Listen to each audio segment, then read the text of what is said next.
you hit the nail on the head of like the narrative that we put out there is like super important, right? Like our community does a really poor job of like making the erg approachable, right? I get very frustrated when I hear like grumbling and griping about the winter, right? Because if that is the pervasive attitude, the winter is going to suck, right?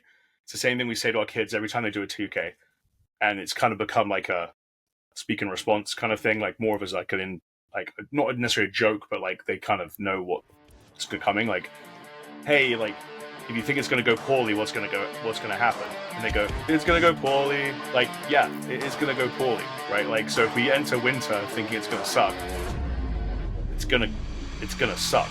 And you hear me all right? Yes. Cool. All right, well, let's do it. Well, for everyone listening, we have back for round 2, Kit Bennett, who came on back, I believe it was last April, gave the listen gave it a re-listen this morning. One of my favorite episodes, all of 2024. The topics that we dove into. Kit's the director and coach for Washtenaw Rowing Center, Skyline High School Crew, out in Michigan.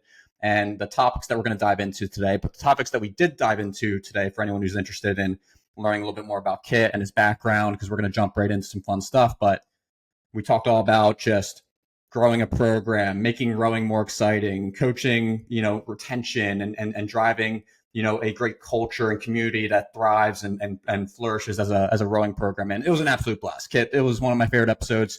With that, I think we're going to one-up it on this one, where we talk about creating a erg environment, a winter training environment, erg culture, retaining athletes, making rowing fun and exciting to help hopefully fuel all the other things that you have going on with your programs.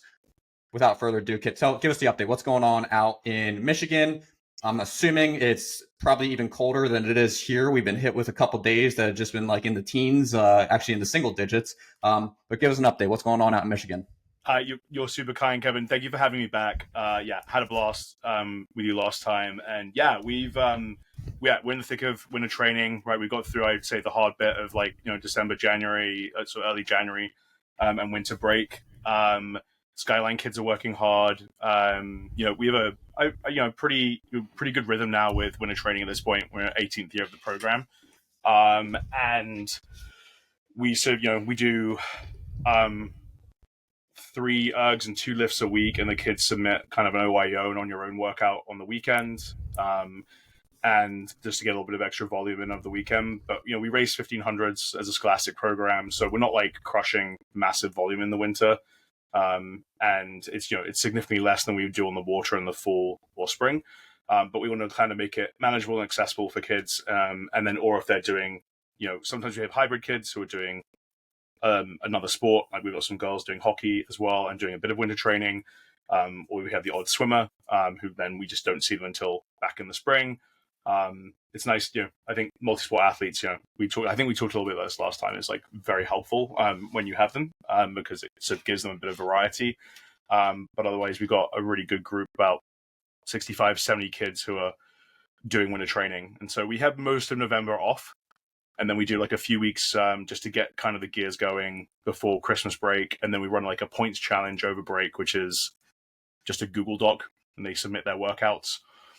Try and get some engagement over break, so they are staying motivated. So they get split into teams, and then they, the winning team gets to they have a team name. They design a tank top or a shirt, and we give them a shirt for the winning team at the end of winter break. We had one athlete who she's won 3 in a row.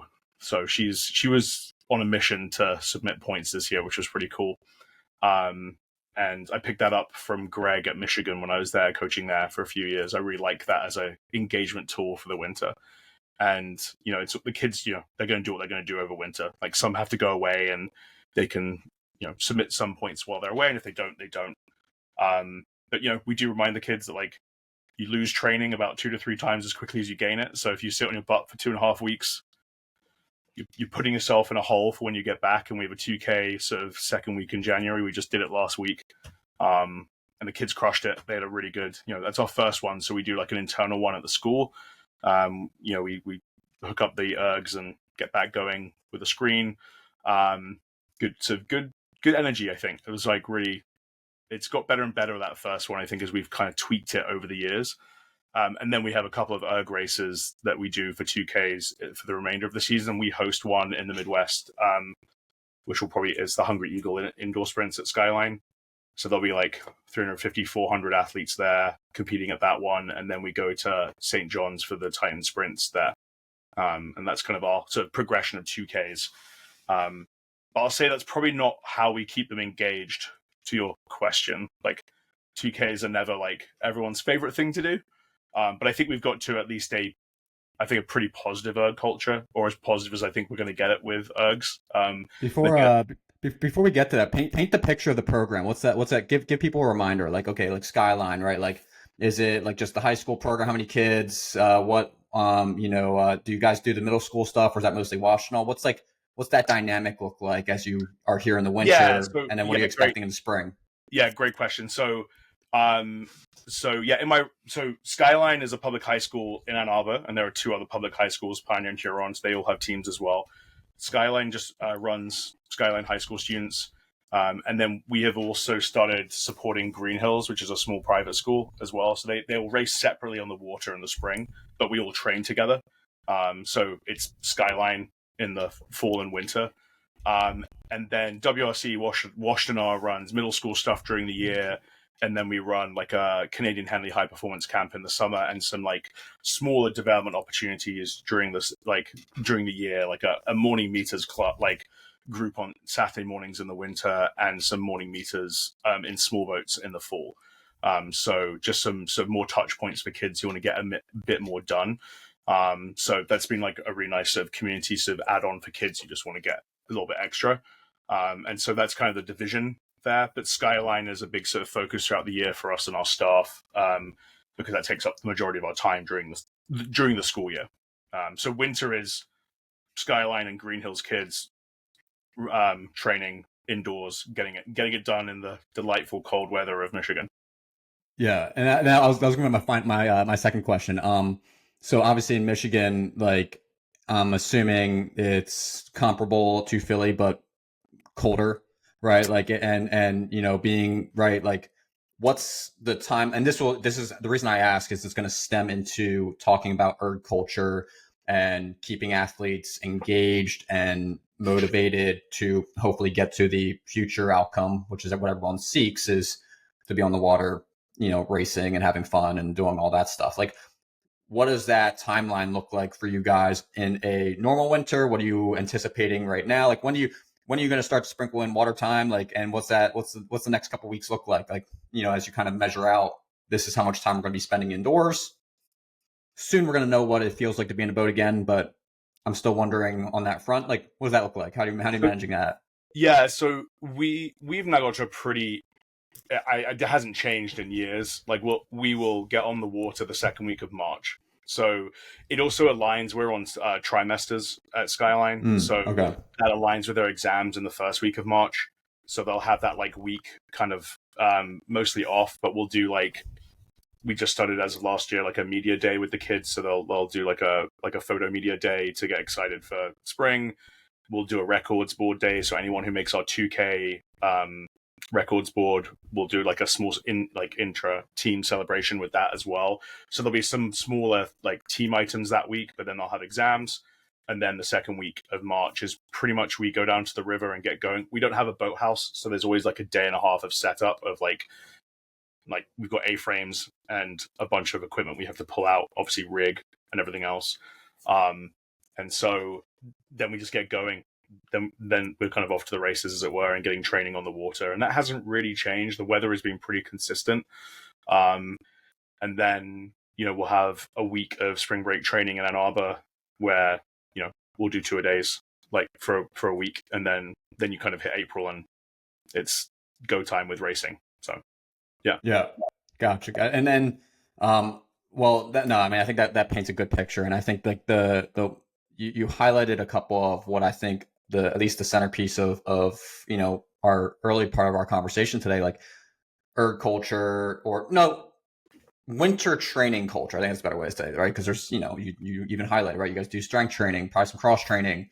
You're on the erg. You're spending, time on the erg developing your rowing specific fitness, right? There's this whole blend of different training modalities that you're utilizing in the off season, winter off season.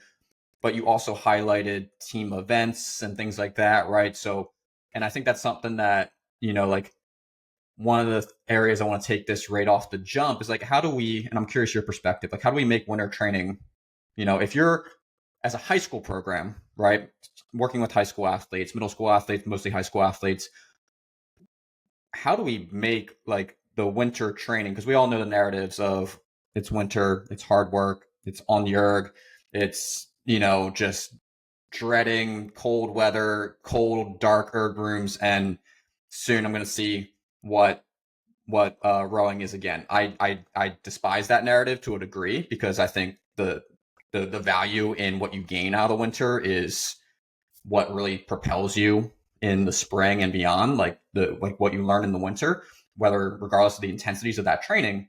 But how do you manage the winter, or how does your team, like, what are some things that you think about in terms of like just managing the winter training and keeping it fun, keeping it engaging, and getting athletes to truly understand the value of the erg? You hit the nail on the head of like the narrative that we put out there is like super important, right? Like our community does a really poor job of like making the erg approachable, right? I get very frustrated when I hear like grumbling and griping about the winter, right? Because if that is the pervasive attitude, the winter is going to suck, right?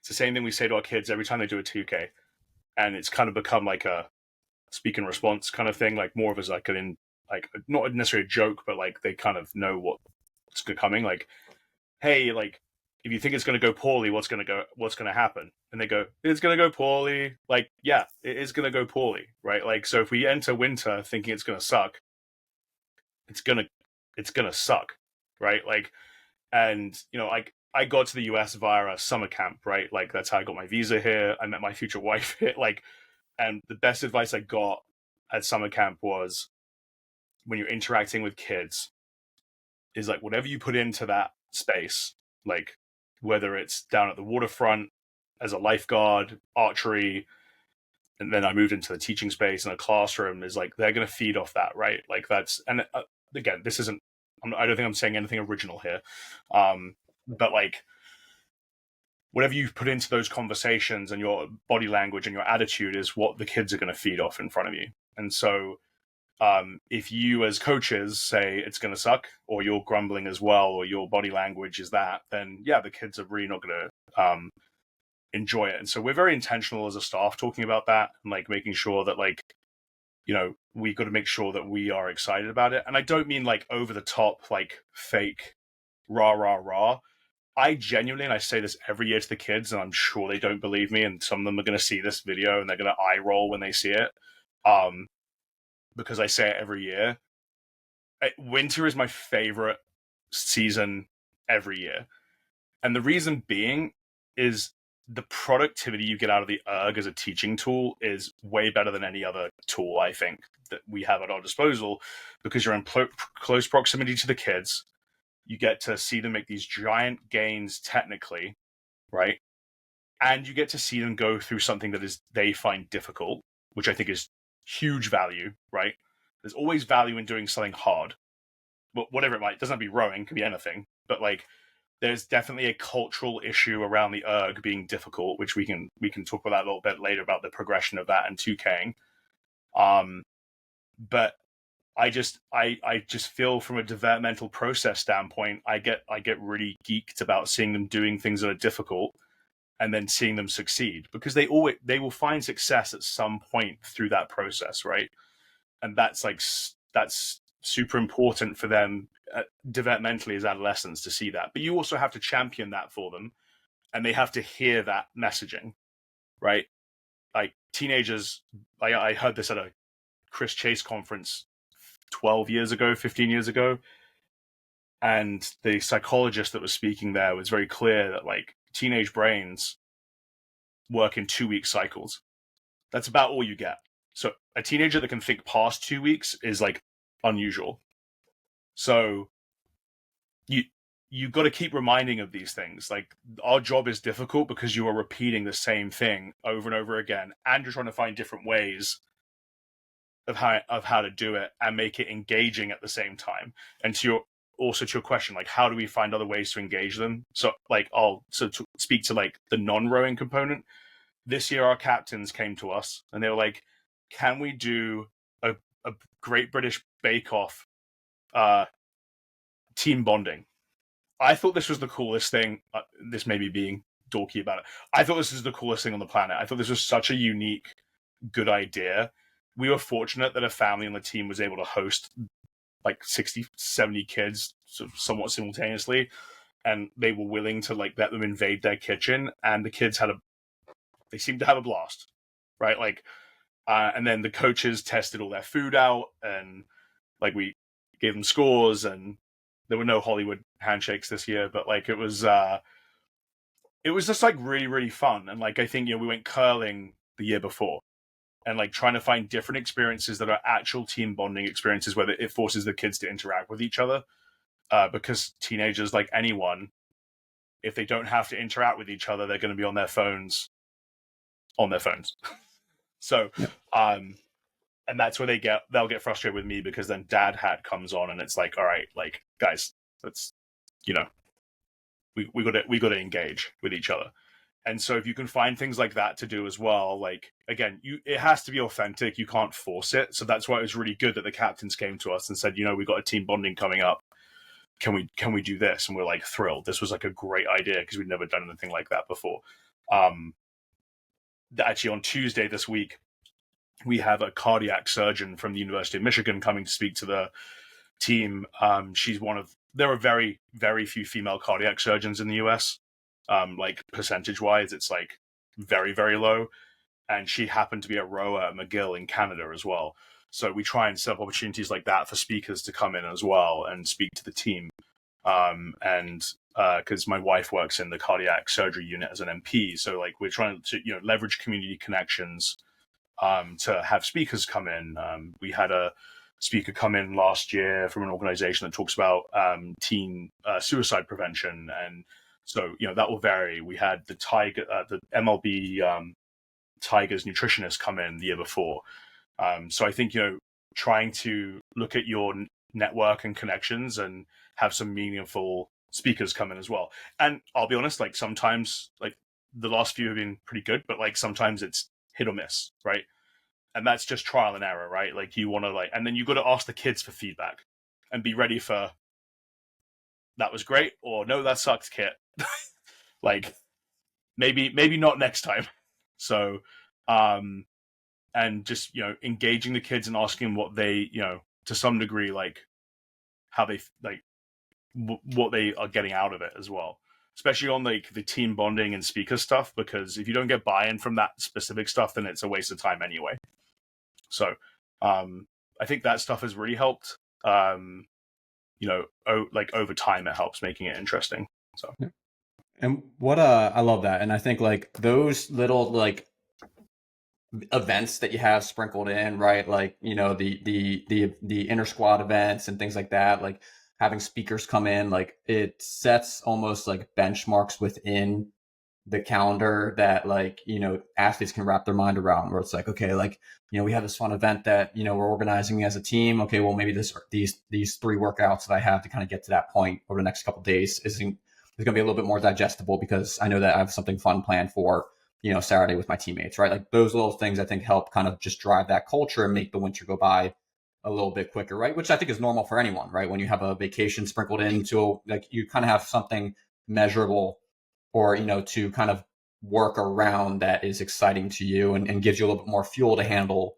those harder days. I think the question I would have for you as well, building off of that, is like, as we talk a little bit more about just rowing and training and the intent behind what is a winter season about, right? Like what's the purpose of this winter training? And I think it's different for every program, high school program, club program, you name it. But I think at the root of it, there's a lot of similarities. And I think one of the things that we talked a lot about last conversation was just long-term athlete development, building the athletic foundation, but also if you want to go fast, you got to spend some considerable time on the machine, testing for 2Ks on occasion, right? Like there's a lot that goes into it. And at the end of the day, you're trying to arrive at the spring season prepared for whatever, right? To either win racing, if that's your primary motivation as a club, or to just have athletes capable of performing at a high level if maybe the competitiveness kind of takes a back seat. Like, but at the end of the day, there's a rooted intent behind winter training. There's a purpose behind it. Why are we, having these athletes come down to the facility on a weekly basis, on a daily basis? How would you describe that intent? What's the messaging that you and your staff talk about? What do you message to the athletes? Describe that for me. Yeah, I think that's like a core piece of why we have a lot of kids for winter, because I think we treat them like adults with that conversation of like or young adults. And I think we're very clear that like the end goal of this is like you are maintaining, at the very least, maintaining fitness. The goal is to gain speed as well. And in the spring, if you want to go fast, which is fun, you have to do something over the winter.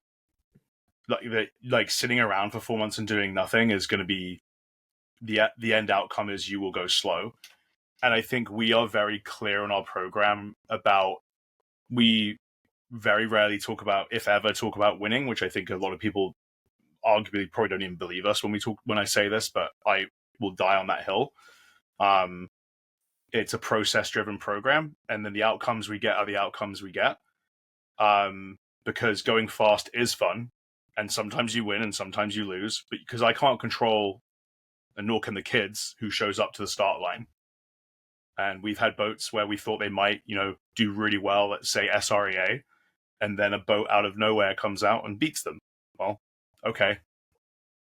And also, as you get older, you get less worried about these things, because it's just like, obviously in the moment you feel for the kids on your team that are racing, and there's a conversation and you're supportive, but like we can't control that. So, but what we can control is putting in the work to put ourselves in the best possible position to go fast, because we know that, going down the course at a clip is fun.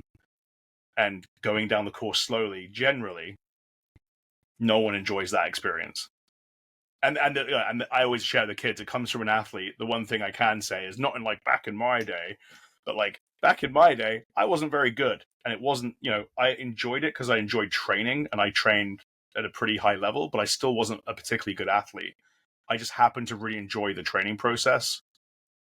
And we were still quick. We just weren't a boat that won all the time.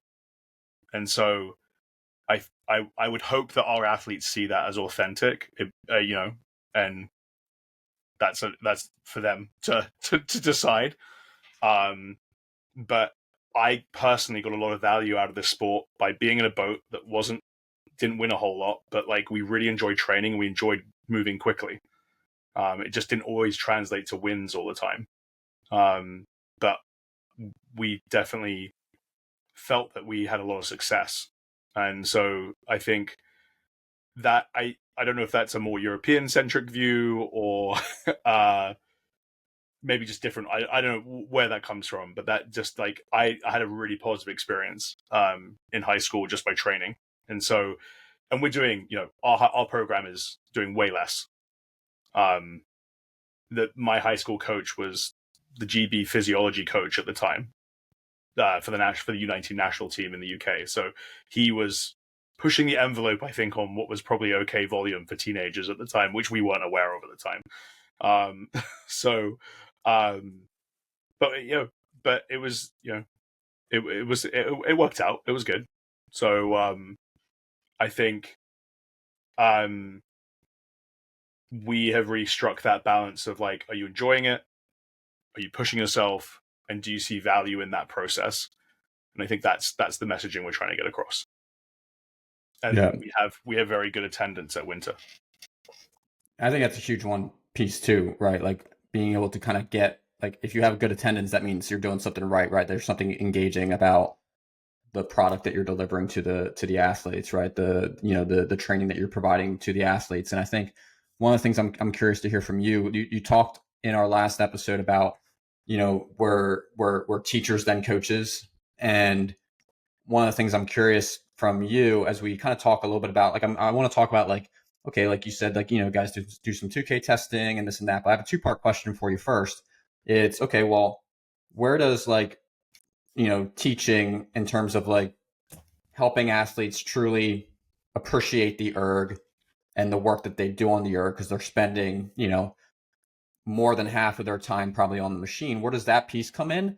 And then with that, how do you create message the narrative around you have to put in volume? I know you guys do a lot of on your own, you just on your own sessions and stuff like that on the weekends and stuff like that as well, right? Where they kind of have to get their heart rate up and do all these things, right? You talked about that a little bit last time, but there's kind of two parts. Like, okay, well, education surrounding the erg, both in its value and how to use it properly, but then also okay, well, how do you make, if a lot of the work that we have to do is volume based, putting a 14-year-old on the erg and having them row for 40, 50, 60 minutes without much instruction, I think we've both seen how that can kind of turn out. And does that really motivate the athlete to be excited about that next session when they just spent, 45 minutes with zero instruction and kind of flopping around, not knowing what they're doing? Take that wherever you want. Yeah, so in November we have like, I'd say, well, it ends up being like 4 or 5 practices, and that's all pretty much exclusively technical work on sliders. So our general flow is 3 ergs a week and 2 lifts. So we do 2 like steadies on sliders and 1 like core AT work each week. And that's 3 cycles of 3 core ATs. 6 of those ATs we call mega AT because the men and women do them together because they can be partner workouts. And the first 3 ATs are more teachable. Like they're still doing AT workout, but it gives us time to go through that processing and teaching space by gender, like squad gender. And the novices and varsity are all together. They just will have separate goals that are appropriate for their level. But November, we'll have at least 4 to 5 sessions that are dedicated to just foundational teaching on the erg because novices are still working stuff out from the fall. Plus, we might have some new kids who are just learning. And those kids are even sequestered off on their own with a coach, entirely on their own on statics. Kids who have been on the full team are put on sliders, and we do some foundational, sort of more technical work. And then when we come back after Thanksgiving and their trimester exam break, we do then start, like, I would say, our traditional schedule of like 3 ergs and 2 lifts. But then we still have some more tech work that we still work into that. We don't just jump into like longer steadies. But even then, steadies are set up as quads. And so we normally do mixed VJV and novice quads that like the novices are not just thrown to the lions of like, hey, go work this out. And they're always coached while doing it. Like it's never not coached. And if we feel that like, it could be VJV kids, but it's normally like if a novice is just really not getting something, then we'll pull them onto like single sliders. And then they'll get more personal attention on the technical side of things. So they're not doing any like, we don't want them to hurt their back or anything else. But by doing a lot of the work on like all our steady is now exclusively on sliders because we have like 50 ergs and enough sliders to put them on that. And because we split by gender, we don't hit 50 ergs anyway.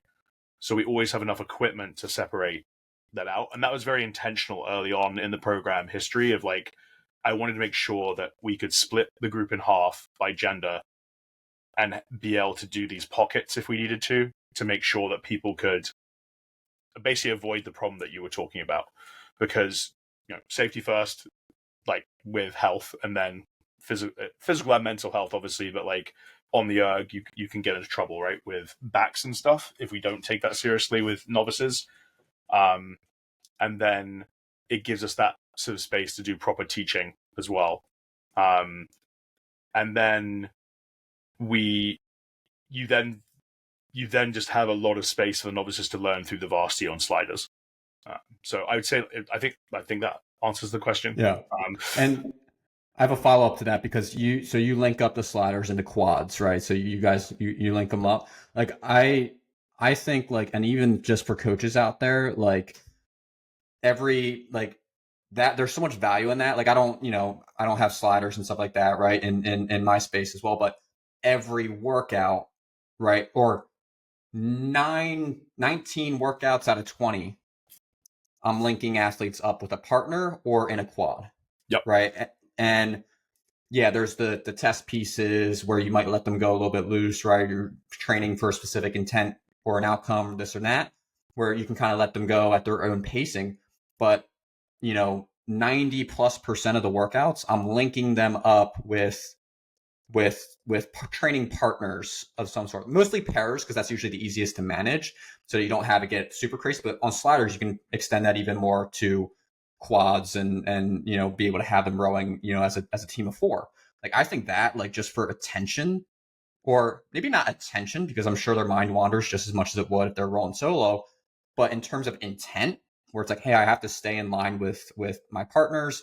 If I'm side by side, if I'm rowing with a partner, like, that's the stroke seat I have to follow. Like, that helps them stay in the moment, stay present, because they're gonna be, there's gonna be consequences if they are not rowing with their partner, right? Like, I think that, again, like, for coaches out there to kind of take notes, like, that's an important piece, right? If you have the luxury of having sliders, especially for steady state, right? Testing on them, I think, is a completely different discussion, because, Yep. I think that's a conversation, that could be a whole nother conversation. But for steady state and even for harder workouts, like, teaming them up makes the intent of that mind numbing steady state too many.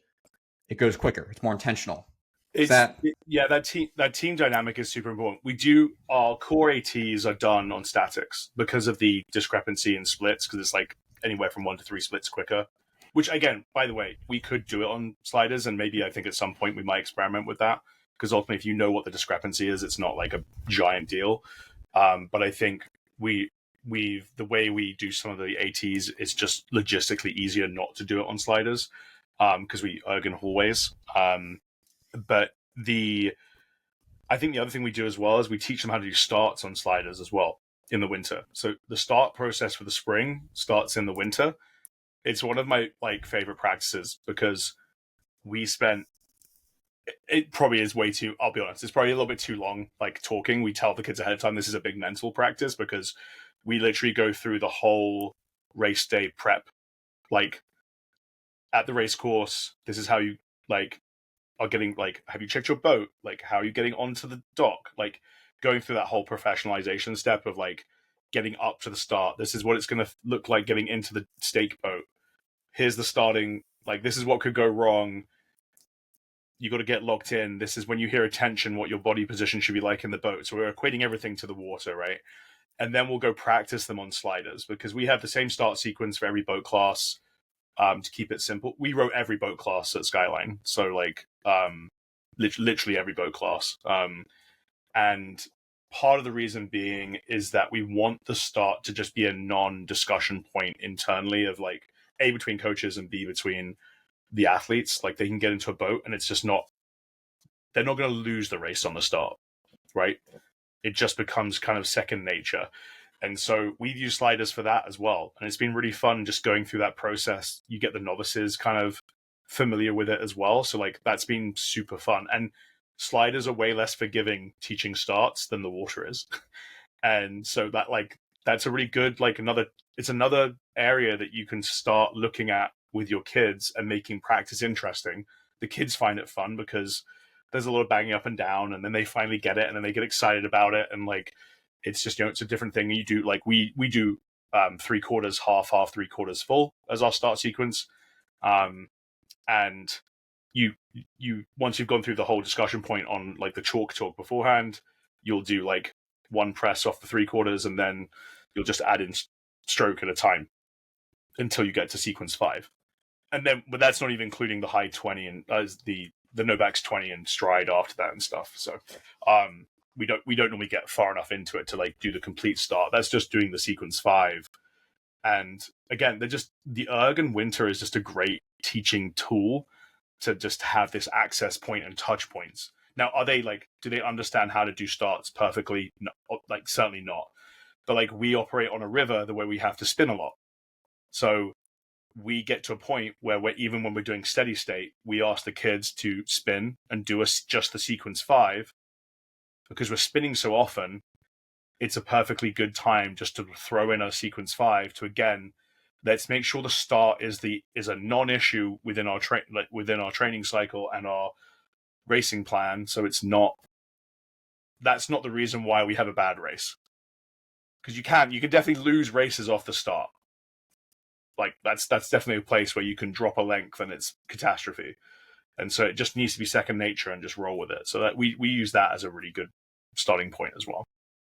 Yeah, I actually love that. I think about that a lot when I'm working with athletes, and like a lot of times you save starts for the last minute to kind of practice before race day, right? Like, but incorporate, because it's such a critical component, incorporating it in to daily practices, even in the winter and stuff like that. But the piece I wanted to also highlight, because I got another question, kind of will dovetail into the club and stuff like that. But the erg is a teaching tool. Like I hear all the time when I'm working with athletes, oh, I don't do that on the water, or I row better on the water. And my philosophy is like that literally doesn't make sense, right? Like the erg is this static machine, or I don't want to say it doesn't make sense, right? Because you never know how they're rowing on the water versus on the erg, right? It could be completely different. But you're, in terms of a teaching tool, in my opinion, right? In terms of a teaching tool, there's nothing better than the erg besides maybe tanks, right? Like if you don't have tanks, right? The erg is in my opinion always going to be better for a foundational teaching element tool than being on the water when you're 50 meters away using a megaphone and they have a 12-foot oar hanging out the side of a 2-foot platform, like, and they have no idea what's going on. Like the foundations and mechanics of the rowing stroke on the erg, like in my opinion, like I can put you in the right positions. I can see how you're moving. I can see, like, I can be up close and actually seeing how you're moving, and we're on a static platform on Earth's ground, right? Like it just, I think that's a big thing that you highlighted too. Like, and I think for coaches taking advantage of that as an opportunity, because a lot of them discount the erg. They're like, okay, well, we got steady state today, go, right? And they don't do those technical focuses. Yeah, I mean, it's like, again, it comes like, are we gonna get excited about the tool, or are we gonna just like dismiss it and let's get excited about it? Like it's so productive. Like our novices year in year out, like it is so satisfying. I mean, and the varsity and JV as well, but the novices especially, because their curve is bigger, like learning curve is bigger. They row significantly better that first week of spring than they did when they got off the water in the fall, and they haven't touched an oar for 4 months. They've just been on the erg because their kinesthetic and body awareness is like through the roof after being on the erg for 3-4 months. And like, again, like we're not like smashing out volume. Like 2 steadies and an AT a week for 12 weeks, maybe 14 weeks is not a ton of volume, right? And we're not doing more than 60 minutes for steadies. It's 6x10, 3x20, or 4x15. And then the longest we go on AT is 4x10 for 3 weeks. Then we transition to 4x1800 and 4x1700. And then we go to 5x5. So again, like the volume that we do on the erg for us is very low in the winter. And intentionally so. Like this is a teaching season. And the productivity we've got out of it is just massive. And that's why I get excited about it, because it really is it's a teaching season. And yeah, obviously, like we want to maintain fitness, and we give kids tools to, like, hey, like this is kind of the bare minimum to maintain fitness. This is what you can do to get more. And some kids take us up on it, and some kids don't, and that's fine. Like as long as you're showing up to like what we're giving you, you'll be in a good spot going into spring. Yeah. And that brings me to my next question. And again, this will kind of talk about like overall, messaging and philosophy of the program, both high school, club, you name it. But for, this kind of like bridge that gap. But like for athletes, like as a coach, and this could be here in the winter, it could also be in the spring, it could also be your summer program and all these different things. Like, how do you balance the athletes who are purely in this for the intent of, hey, I want to be the fastest rower I can be. I want to go on and row in college and position myself, to be, a D1 college rower, with the athletes who are there to just have a great experience, be with friends, go fast, work hard, but maybe aren't trying to take it to a whole nother level. Because I think a lot of high school programs, especially, I'm here in Philadelphia, right? And you have every kind of, blend of high school rowing program, club, you name it out here, right? Like, and I think a lot of it, they kind of choose one side or the other, right? It's like all in competitiveness all the time. We're doing like, this is the main intent, or it's there's minimal structure and professionalism, and athletes just go out in a row, and we watch them, make sure they get back safely. But like, how do you balance that? I think it's a phenomenal question. I think it's where you put your baseline, right? Our baseline is what we've described for winter, right? That's the kind of the basic expectation, and kids are either buying into that or they're not. And right now we have we have good critical mass of kids buying into it. We've always had pretty good buy-in for that, like critical mass. And then for the kids who want to go past that, we then give them the tools to then go past that. We have an athlete toolkit that we've developed over the years, and we give that we always distribute it to the whole team. But there are tools in there where they can do more training. They have access to like way more information, whether it's positive mindset around 2King, more lifting information. Like we actually yesterday, I just uploaded videos that I recorded 11 years ago with our S&C coach on how to do every single lift, and which I like at the time we just didn't have that the Google Doc didn't exist, for example, and so it should have been uploaded years ago. But things like that. And then you have longer sit down conversations with kids who are taking it really, really seriously and making sure that they understand there's a difference between talking about doing extra training and doing the extra training. And we'll have that as a generic conversation with the whole team, because there's always that discussion in August, like kids want to do A, B, C, and D, and then they'll self-select throughout the year. And we always know that that's fine. But I think you have to have that adult conversation with them about, are you going to talk about it or are you going to do it? Either is genuinely fine as well. I'm not expecting people to want to do 8, 9, 10 sessions a week. I think that's a lot for a teenager. I think that actually generally puts off 97% of our population, because peaking in high school for training is probably not the goal, is my guess. Like for most kids, like you can do that in college, right? Or potentially even older, right? Like if your true goal is to make it like the senior national team, if you're seeing like the true long game, you should be building training over time. And so there are very few teenagers that truly understand or want to do that amount of training. And I think that developmentally, spot on. And so that's why we have intentionally, our baseline is 3 ergs and 2 lifts. And we are genuinely happy with that. Yep. But we will always provide the tools for kids who ask to do more, because I think you shouldn't then dismiss that. You don't want to dismiss those kids out of hand either, because you want to, if there are kids who are going to do more, they're going to do more, but it's not more than a handful every year. And that's okay. And letting the kids lead that conversation past the one primer in August. So, yeah. And I actually really like that, where it's like, okay, like what's the baseline of the program, and if that's your baseline, are you very intentional with that being your baseline, right? Like, okay, well, we do 2 structured lifts and 3 ergs, right? We have 5 sessions a week, okay, and athletes, right? You kind of already highlighted it, right? It's 2 steady states and AT with some organized lift sessions with someone who knows what they're doing, and you set that baseline.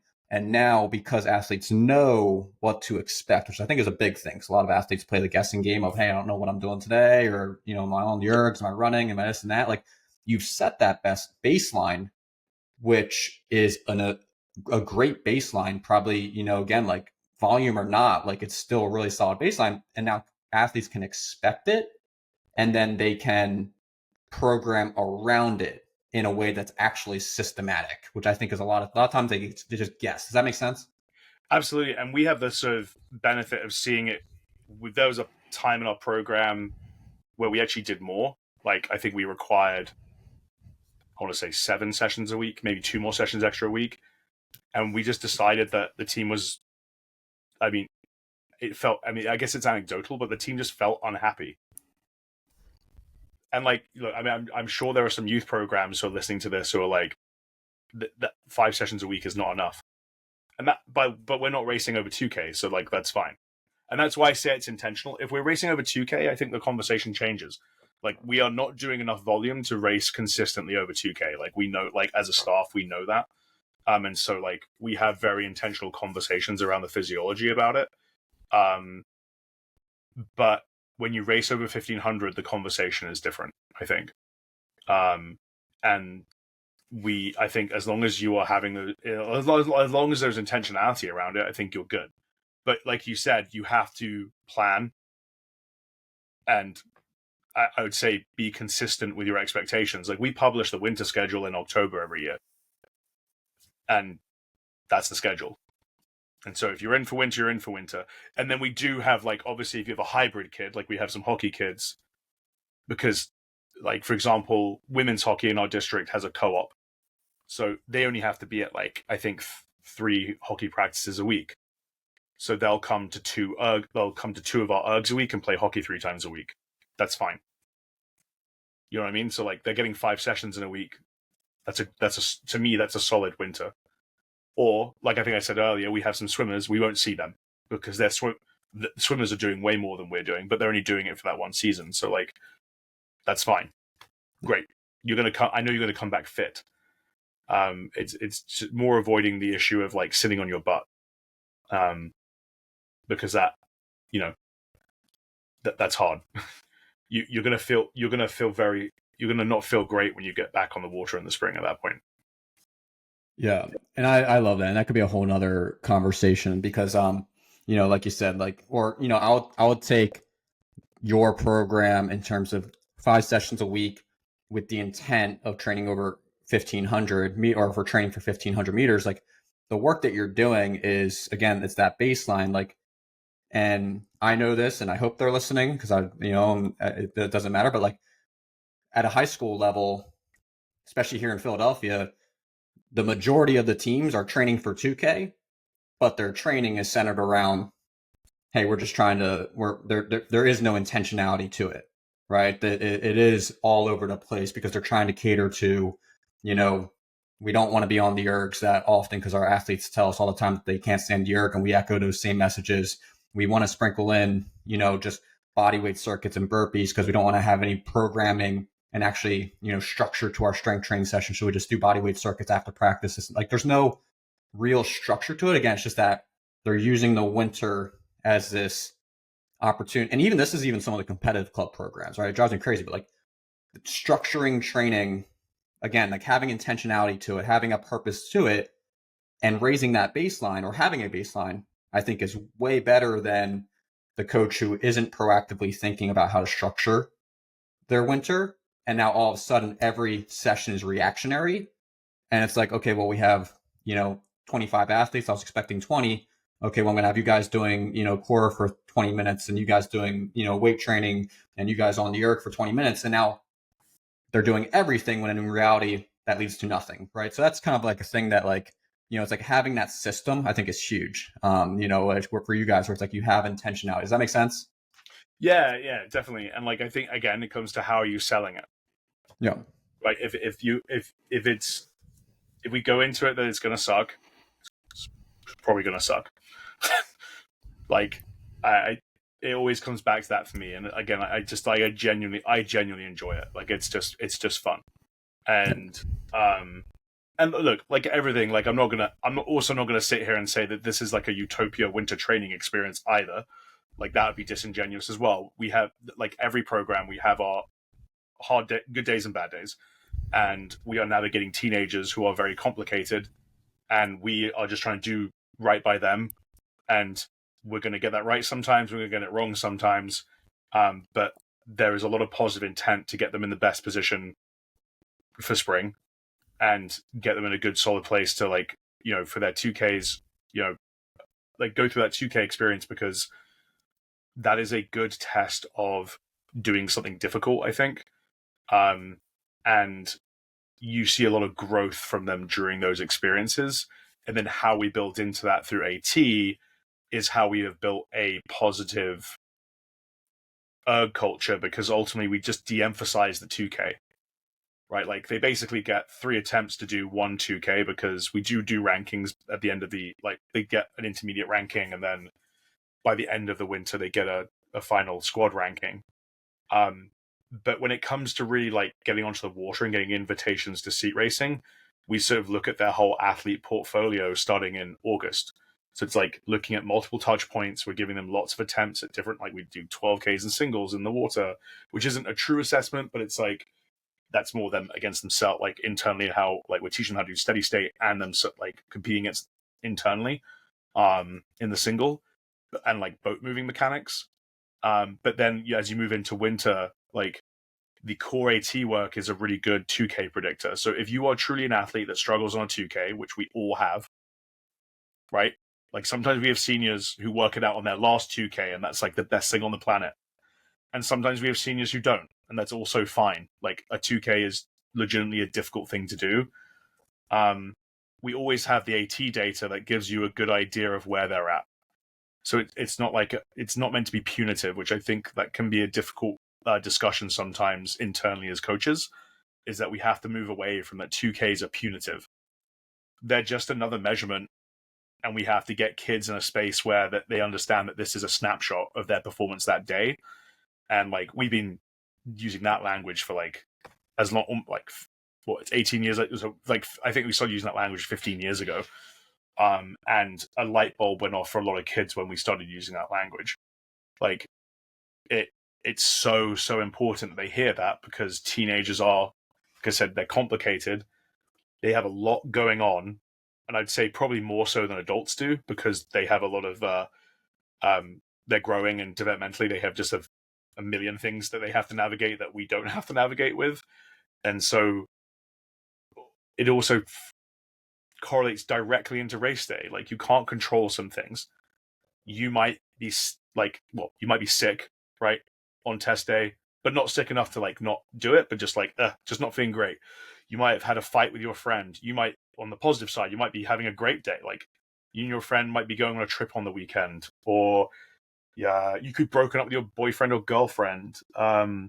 We acknowledge, like for the women's team as well, like you might be on your period. Like there are physical things you can't like control around test day as well. Like you might just, if you didn't do proper nutrition, right, which is a controllable item, but you still might not have done, you might not have taken care of it. You might not have slept properly that week. You might have exams. Like, so when they understand fully that like this is a true snapshot, and again, this comes under repeating things ad nauseum, and you get the eye rolls because they hear it a lot.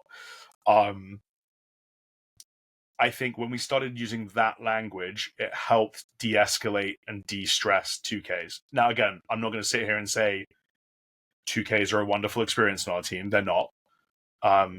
We know that kids still get stressed about them, but I do think we've at least got to a more tolerable place with them, because it's just, we really just make sure that they understand this is not the be-all and end-all. And the other big thing is that, like, the other thing we tied into the snapshot piece as well is that, like, your 2K is not character defining. Like, you're not represented, because we live in a culture where grades and performance outcomes, children believe that they are defined by their performance outcomes. It doesn't have to be rowing, right? But it now feeds into rowing as well, because this is a performance outcome. And I think when they started hearing that messaging from us sort of 15 years ago, that helped as well. Like, you are just regular teenager going about your day, and we just need you to knock out this piece today and just do your best. Now, in the same vein, you still have to have a conversation around, you have to still see a number in front of you. There is accountability and responsibility for that number, and we can if you don't like that number, we can talk about how to improve and do better next time, but we're never going to get mad about it. Like, that's a waste of breath. Now, I will say, like, 12, 15 years ago, much younger, inexperienced coach Kit was not good in that space, but I had a lot of developmental experiences myself as a coach that taught me that this is why I believe now is that we've got to an infinitely better place with erg culture because of those experiences. and it has de-escalated everything for the kids. And I think that's how you, over time, can produce a positive erg culture, because you have all these touch points throughout the season with other data points. You have this narrative around the 2K itself that allows people to perform, because happy athletes, or at least in theory less stressed athletes, will perform. There's so much research on that, right? Like, happier athletes generally perform better. High stress athletes won't perform well. So it is 100% our goal as coaches to get them at least to de-stress as much as possible. And sometimes we're really successful with that, and sometimes we're not good at it. I mean, I said to an athlete the other day, and it's kind of one of our go-tos at the very baseline, and this is what, oh my goodness, this is what I did in high school a long time ago, because I just turned 40 this year, is at the very least, can you at least say I can, like over and over again, or visualize something positive happening? And again, I'm not going to sit here and say that that's rocket science either. This is not unique thought on mental training. But sometimes really simple stuff can do that. And so in our athlete toolkit, we have a tab that addresses mental training. And the kids that take the time to read that generally have, I think, better outcomes. And we do talk about it as a team as well. But mental training is very personal as well. Like, some people love self-affirmations in the mirror. Some people hate that. They think it's really cringy. There's a really good book. It's called... it's by two British Olympic triathletes who are married, and they're Scottish. And the title has a curse word in it, but I think, can I say that? Go for it. Yeah. It's called Calm the Fuck Down, and or something like that. And it's fantastic. And their like take on mental health and performance and like strong mental approaches, like, we recommend that book to kids who are struggling with like mental fortitude on 2Ks. But again, we can lead them to the source, but we can't force them to read it, or, you know, like, you know, they have to do, again, this involves work, right? So yeah, we can give them tools, and like, it's that brilliant. I don't know who I always forget who the quote is attributed to, but great team culture is the guide and parameters are provided by coaches, but it's led by the athletes. And I can never remember who that's attributed to, but I love that. I love that like concept. Like, we're going to provide you the tools and guide for what we hope is great team culture, but we can't force you to lead that experience. Like, that's then up to you guys to go do it. And so yeah. I think if that encapsulates of how we try to approach 2Ks, and then depending on the year, we're sometimes really successful. Last year, we had a 95% PR rate over 3 2Ks over across the entire VJV team. Year before, we did not have a 95% PR rate. Like, you know what I mean? So it just depends. So yeah, I think I love that. That's a great like snapshot, I think, for athletes, where it's like, or just great understanding. Cause I think, the way I describe it, right? Because especially, you know, this time of year, athletes are doing 2Ks and stuff like that. You know, I believe, okay, like at the end of the day, 2,000 meters, it's just another opportunity to test and see where you are today. But I think the issue that a lot of athletes run into is their training. They could be kind of at their baseline, right? Kind of homeostasis, right? This is kind of their natural spot, right? And then once they see 2K up on the board, or they know that it's coming up and it's the day of, all of a sudden their mental kind of approach to it, right, or their awareness to it heightens up to, you know, astronomical levels. And I always say, like, they're climbing up a high mountain and they're stacking bricks onto their shoulders, when in reality, without those bricks, they could make it up that mountain with ease. But they're making it so much harder on themselves because of the messaging surrounding that number, right? Oh, what do my teammates think? What do my coaches think? My parents are asking about this because the coach, you know, said that we only look for athletes under this pace. Like, I think that's a huge piece that a lot of athletes run into. It's massively detrimental. Like, the minute college stuff comes up, I try and speak to parents immediately about it. We talk to the athletes about it. The minute you start bringing up college, every single time it's come up with athletes and it comes up from parents aggressively, the athletes stop performing almost immediately, without fail, every single time in 18 years that I've seen it happen. So we're really cautious about that. Like, if you want to go row in college, you got to really want to go. Well, we talked about this last time. If you really want to go row in college, you got to really want to go row in college. Not just like it sounds cool and it's cool for Instagram, right? And so you also have to have the genetic wherewithal to do it at the level that you want to do it at, and that varies from D1 through D3, right? And the size of program that you want to go row at, because that varies wildly. Like, are you genetically gifted and going sub-7 as a woman? Because it is, like, we've got to be honest about that conversation as well. Genetics are involved in this process. And work. You got to work hard as well, obviously. Like, but there's that conversation. And so the minute that there is parental pressure, it compounds all the other internal pressure. Most people are their own harshest critics, right? We all are. So then when you get external pressure, it compounds it massively. And so, yeah, I've had multiple conversations this year about that already. Well, I say this year, this last school year. And post those conversations, it seems like those athletes are now a little bit happier, because it's just like they've had a bit of breathing room. And like you said, you still got to put the work. You've got to put the work in. That is still a non-negotiable. Like, it always comes back to performance on the erg. You can't escape. Are we going to talk about the work, or are we going to do the work? That there's no way around that piece. There are very few people that can get away with it by just showing up and just casually getting on the erg and just they exist and they're good, because endurance sports just don't work like that. The physiology does not support that, unfortunately. It'd be great if it did, but that's not where we're at. And so, yeah, we try and give them as like many tools as possible. And obviously the team of our size with 70 kids, it can get quite overwhelming at times to like feel like we're supporting everyone at the level we'd like to.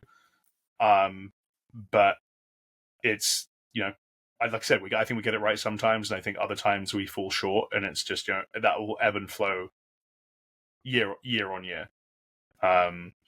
And that's why we have that athlete toolkit, so at least they have like a kind of database to like look at. They can at least do some self sort of research on things that we feel like are really good resources for them.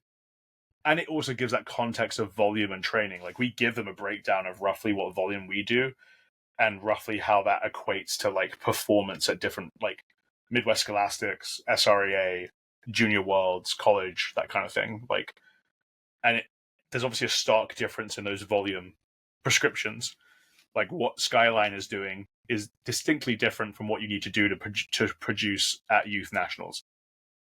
Like, there's no way around it. So I think that's really important that they see that comparison. And again, and we're really clear as well. It's not like passive aggressive. We're not like trying to make them feel guilty. Like we said, if you show up and do what we ask as our baseline, then you're good. And then we move on with our day. It's just knowing that there's always, that you need to be aware of the context of what we're working in. Yeah. So kind of to bridge that gap a little bit, and I want to be conscious of your time, and this will be something that I'm curious to kind of dive into a little bit before we wrap things up. But like, how does that speak to retention of athletes through, right? Like, as you think about, right, you have 70 athletes, different levels of intent following, why they're in the sport of rowing, right? Have fun, be with team. Some are trying to go off and row in college. But with 70 athletes, you said that retention, is something, or I think for any club out there. And I think if you can, like, speaking from your own experience, and also, advice for some of the coaches and program directors who are listening, because I know, especially here in Philly, like, we're always looking to build the pipeline and have big pipelines of freshman athletes to help, hopefully, again, facilitate the natural trickle that happens as you go through sophomore, junior, senior year, right? Like, what is some of your focuses in messaging around, or what are things that you prioritize that help fuel retention, keeping kids around, keeping them having fun? What are the things you talk about with your coaches to help keep a roster of 70 athletes who want to be there and aren't just there because their parents make them? So for context, Skyline's around 1,200 kids, and I'd say of our roster, around 55, 60 are Skyline kids, and then Green Hills is like 400 kids, and so we have another like 10, so it's like 10 kids from there. So like numbers wise for Skyline, that's a pretty high number, I'd say, relative to like the school size. It's like pretty decent. So I think like retention wise, I'm generally pretty happy with where we are. Number one, and would I like it to be bigger? That's an interesting reflective question, because, and the reason I frame it like that is addition through subtraction is sometimes the best possible method of retention you can have, because culture matters. And if you're not willing to maintain cultural principles, you may just get to a point where the team is not manageable from a culture standpoint that doesn't, subscribe to what you set out to do.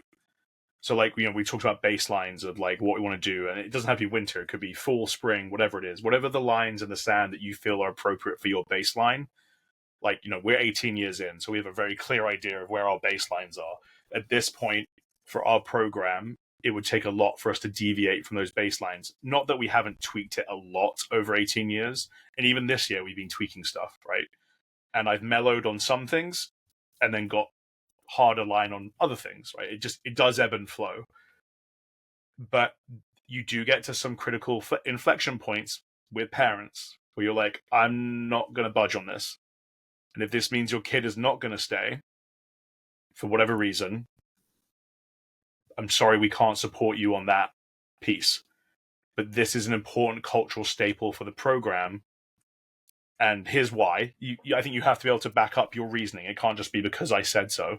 That's not an adult conversation or helpful. Now, they may or may not agree with that reasoning, but like I think as long as it's like reasonable and in keeping with school values and your AD is supportive of that, then I think that's fine. And so that's where it comes back to: is your program providing value add to your population, and will they stay around? And so far, I think, like at least for our experience in the community, it looks like hopefully that we're providing some value add, and people see this as a worthwhile experience. I think like we hold our kids to a high level of expectation for communication standards, which is a non-rowing skill. Parents really like that. We're really clear actually about that messaging around with every fall meeting. Please don't have your kid here if you're forcing your kid to be here, except for their freshman fall season. But outside of that, I love that. Please don't have your kid just here for the sake of it. Now, does that mean every family listens to us? No. But we're really clear and direct about that messaging, because I don't want you to be. This is not the right sport for just being here because your parents are forcing you to be here. Now, I also understand that the messaging that we give is probably more, parents probably like it maybe a bit more than the kids do sometimes, and sometimes the kids won't realize till they're in their 20s. And I say that because I've had phone calls and text messages from kids in their 20s who said thank you. Down the road, they've said, "Oh, now I get it." And that's that we're not expecting them to do that, but it's appreciated if they reach out. And so you're trying to really walk that difficult line that every coach is doing, is like working out what hill you're going to die on and what hill is you're going to flex on to keep kids around. And we've just worked out what our baseline is and what we're willing to flex on and what we're not willing to. And that, I think, keeping in mind that addition through subtraction is a very valuable sentence to keep in mind. Sometimes some kids, if they're a huge drain, when I say kids, it could be families, it could be whatever it is. If it's a huge drain on the whole team, it's just sometimes like not okay, because they're not subscribing to what you're putting out as a team value or whatever expectation it is. And we've had those like collective sigh of reliefs as a staff where we're like, this kid is decided not to come back, or maybe it's normally the parents, to be honest. The kids are generally not the issue. And everyone's a little bit calmer. And I don't say that with any like malice or like, it is what it is. Like, you cannot be everything to everyone. You just simply can't be. In fact, if you are, you're probably doing it wrong, if I had to guess. I think and I'll be honest, I think I've only worked that out in the last few years, maybe. I don't know, like, and it not necessarily a specific moment, but you just cannot keep everyone happy. And I think I might have mentioned this in the last one, but the kind of the book that I read 10 years into the program, The Culture Code by Dan Coyle, there's a whole, like, the first chapter of that book is a whole sociology experiment about that. There's data on it as well. Like, people who are toxic within cultures, they have a massively disproportionate impact on organizations. Like, so if one person out of 10 is the problem, they can have a 40 to 60% negative impact on the whole organization. So that's why I say addition through subtraction is a really important thing to keep in mind, because you just sometimes can't keep everyone happy, and that is what it is. You're gonna have to roll. You're gonna have to roll on, and I would encourage people, if anyone watching this, at some point you're going to be told by likely a parent, well, everyone's saying this. The minute someone says everyone is saying this, it means they're saying this. Maybe one other person. I've yet to have that come to pass where they've said that everyone's saying this when they're mad about something. They're just mad. And that's okay. They can vent. They can do what they want. Like, hear them out.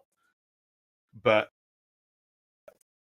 it's never come to pass whatever angry thing they've said. They're just angry and they want to get it out of their system. And then you're like, okay. Because parents are protective of their kids, which I completely get. I'm a parent. I get it. Like, but again, you can't keep everyone happy. Yeah. So I think to bridge off that, my kind of follow up on that, or my last thing on that is like Matt, or my follow up thoughts, I guess, more so is like, okay, well, I think for a lot of programs out there, they're asking themselves, okay, well, our income, our revenue is driven by the amount of people who are in attendance, and we need people to be there. But I think the big thing for you is like, or the big thing is like, okay, well, hopefully you can, by managing who is coming to or through the boathouse, you can create a more rock solid culture that hopefully people want to gravitate to, rather than taking everyone and anyone just because they have a due that can then go fund whatever. Like, but then the culture unravels from underneath. I've actually seen that before. I think that's a big thing. Does that make sense? 100%. Like, it can work both ways. Like, you could make the argument that if you don't have enough people coming through the doors, can you pay your bills? And we talked about this last time. Like, strongly believe in livable wages and getting staff paid. But also, if you have enough toxic people in your organization, people will leave. So it works. I think people like to say that it's a one-directional thing. It's a bi-directional thing. And so you have to be really cognizant of that as well. And I think that's why we are very culture focused, because you want to protect the people who are hopefully acting in good faith. They're working hard. Hopefully that you feel like everyone's there for the right reason, and they're buying into the vision and long-term planning of the program. And again, I'm not going to sit here and say we get it right all the time, but you got to try and get it right. And you have to have difficult conversations with people. And we also, like, at full meetings, we say that, like, because communication is a big tenet of the program, like hard work, compassion, legacy are our three sort of pillars. But communication is actually the kind of thematic core of all of that. And like the dad joke that I make every year that, is, you're not your kids' PAs, right? They're 14 years old. All communication goes to your kids unless there's a catastrophic issue, and then we'll bring in parents. We are trying to teach your kids how to communicate effectively with adults, because when they leave to go to college or wherever, job, they have to be able to do this with other adults that aren't their parents, and you are not their secretary. So you need to cut the cord with that, which is a hard conversation for some parents. It's got better actually post-COVID. And the other piece is you have to value like that any hard conversations we have will come back to those pillars and the mission of the program. And the mission of the program is that we're trying to, we're trying to develop great human beings that go out into the world and can impact communities. And they do that by doing rowing, which is difficult. It's really, it's not about winning. It's not about going to Midwest or national. Like it's about doing the sport that's hard. And then through those experiences, they will develop into great human beings. And so like those are core tenets of the program, and all our conversations come back to that. And we will have hard conversations with your family if we feel, they'll be kind, but they'll be hard conversations. And those never get easy. Doesn't matter how long I've been doing this. They're never easy, but you gotta just kind of throw yourself into it and have them. And I think that's another key retention thing. I think majority of people respect that. You're always going to have some people that hate it and will just never buy into it, and then they're probably not a right fit for the program. And generally those families don't stay around. And that's okay. That's the addition through subtraction piece. They're not the right fit. They're not the right fit. I can't sell someone on respectful conversations around holding your children or even parents accountable to a basic standard of respect and behavior. And I don't mean that like condescendingly. I just think that's like, we communicate at a general basic level, and we expect that to be reciprocated. So, and the stuff I'm referencing is also very few and far between. We have a phenomenal parent group. We have phenomenal kids. Like it's just become, we're really lucky. We have like a really pervasive, great group. Our board is phenomenal. They support the coaches really well. The kids are great. They work their butts off. Like it's always, like with anything, it's usually a minority of the group that try and ruin it for the majority. And I think that's why those cultural standards are super important to maintain. And that's how you retain and grow your organization. Yeah, I think that's a big piece. Like when you have the rock solid foundation, I think like again, like you create this indestructible foundation, and then everything else is kind of like throw in, that's the train that keeps moving. Everything else is pebbles against that train. It kind of bounces right off, right? All the negative, like I think it's a huge piece. Kit, this was a blast. Like I want to be conscious of your time. What's coming down the pike in Midwest rowing and out there? Any last things we can wrap up on? We have a couple of erg races coming up. We like a Skyline hosts the Hungry Eagle indoor sprints on February 22nd, which we're pretty excited about. It's now the biggest erg race in the Midwest. So like close to 20 teams and 400 athletes. And then we have St. John's in Toledo hosts the Titan indoor sprints the week after. And then we have, then we just get ready for spring. And so Catherine Bennett Racecourse will be hosting the Mitten Racing Series last few weekends of April and into May. And then we go into the Midwest Championships and state championships there. So we're excited to kind of have year 4 at the racecourse. Pretty, like, year 3 was stellar. And really excited to see what year 4 brings. And then for the rowing center, we're back at it with our Canadian Henley camp again, which like just really excited about that. Like we had sort of 75 athletes last year from all over the country, and Canadian Henley, like, as you know, is just like the best experience. And so we have like U17 through U23 kids coming for that. So like that's always phenomenal. So we just started doing applications for that as well. So we're sort of sifting through that. So yeah, just great. Yeah, I love that. And I'll If you send me some links and stuff, I can put them in the show notes if people are interested. If you have spaces available for Canadian Henley camp and all that, I can put those in. But either way, to kind of wrap things up, I will be getting out there at some point in 2025, whether it's for a short piece over your camp or maybe for one of those regattas that you have on the race course. Because I do want to check everything out, because I hear obviously through you all those fun developments that are occurring out in Midwest, and I want to continue to be involved and just see how things are, all the things that you guys operate out there, which is always fun to chat about. But Kit, we could literally go for another 2 hours and talk about any other different topics. I think we put in a part 3, at some point, where we can talk even just about your vast knowledge about just rowing as a whole, and some of the other things that you're very passionate to talk about. But I think this was a very necessary one for this time of year, for coaches and athletes, is to navigate winter training, especially a cold winter training like we're experiencing, especially up here in the Northeast and probably where you are as well. So I think we covered a lot of good little nuggets of things that athletes and coaches, more importantly, can take with their own, for their own coaching. But with that, thank you so much for coming on. This was an absolute blast, as always. And again, we'll have a part 3 at a later date. And good luck with everything that you guys have as you wrap up winter and head to those indoor regattas. Thanks, Cohen. Really appreciate it. Awesome time.